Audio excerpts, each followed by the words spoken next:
Welcome to conference this week and welcome to the Wellness Center. I've been moving around the last few weeks so you get to eventually see the whole Wellness Center. We have been studying the Psoas and the Chakras, and it's coming to a beautiful end. Today we're closing up this little mini chapter of Ashtanga.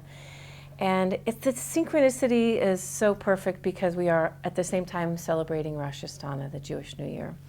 So we've been talking about how we hold things in these large muscles, our hip flexors, and the more that we do yoga and breathe and release and practice mentally letting it go, that we not only create more length in the lower part of our body and hips and health in our back and our core, but it also moves up into this other region that we tend to these two work together to close us down and to protect us.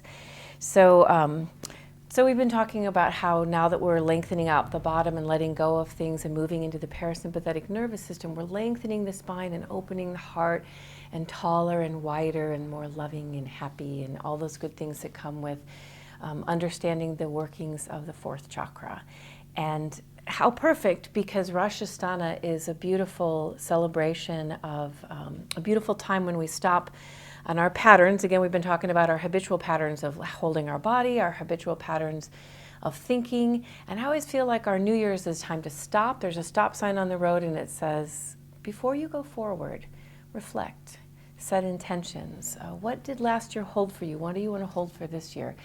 And each of the New Year's we celebrate 5 of them now, we might have 6 this year, has some little different ritual or meaning for us. And in Rosh Hashanah, for me, when that stop sign pops up and says, you're about to enter a new year, this beautiful ritual of experiencing 10 days in between Rosh Hashanah and Yom Kippur is about the days of awe. And in that, which I think is beautiful just to consider as we've been studying beauty, like to just stop in our lives and think of what creates that sense of awe in our life. But I think to get to that place in this tradition, we have to let go of the junk and to forgive. It's actually a time of practicing repentance and forgiveness. So in that time of reflection, as I look over my past year, I say, is there something I need to forgive in myself? Or something I need to let go? Is there something in my relationships with other people that I've been harboring? So we've been talking about this all semester, that I've been keeping, and it's creating heaviness or stiffness or stuckness in my hip flexors and my heart, that I can consciously say, I want to liberate myself from that. I want to let go of that. So that is the time of the year, is so perfect and synchronistic that we're going to actually take these next 10 days to do meditations, to just put it in the back of our mind, to allow things to surface for us that we realize we need to let go of. And of course the tradition is tashlik, which is the castaway, where we can take some bread, or if you don't want to feed birds bread, maybe we can just collect some beautiful stones and holding them really symbolize what we want to let go of, what doesn't serve us anymore. And as Marie Kondo said last week, we were talking about even to be grateful for those things that in some way served us, that we held on to, that now we know we need to let them go. We need to forgive. We need to be free from that. So this practice of going to a body of water, a lake or a river or anywhere, and just casting some stones or some bread or some seeds or something out into the nature to symbolically say, I'm letting go of this. And in that, everything we've been studying, then I'm moving into this beautiful orange zone in the heart and becoming wider and bigger and more compassionate and loving. And I always like to say, when I always stand at the edge of a new year, one of my goals always for myself, but especially these past couple years, is to be a better lover, to love the people in my life better, and also just to love my life more, to love the things in my life more.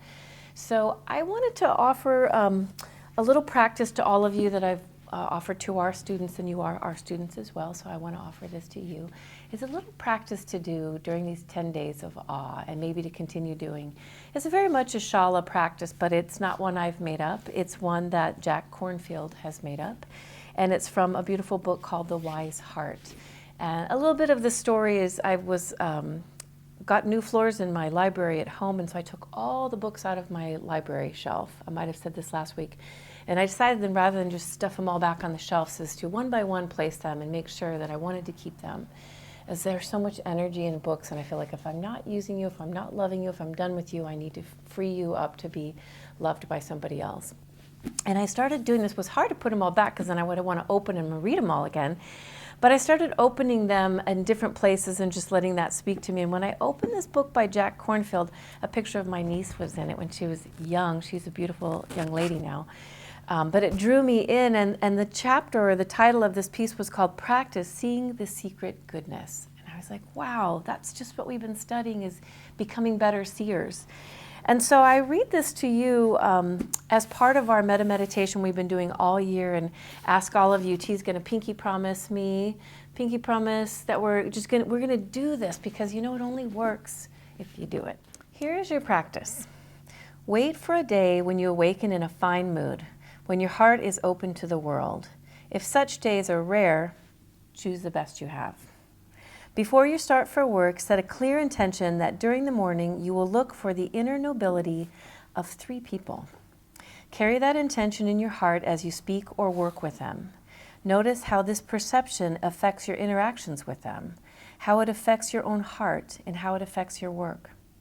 Then choose 5 more days of your best moods and do this practice on each of these days.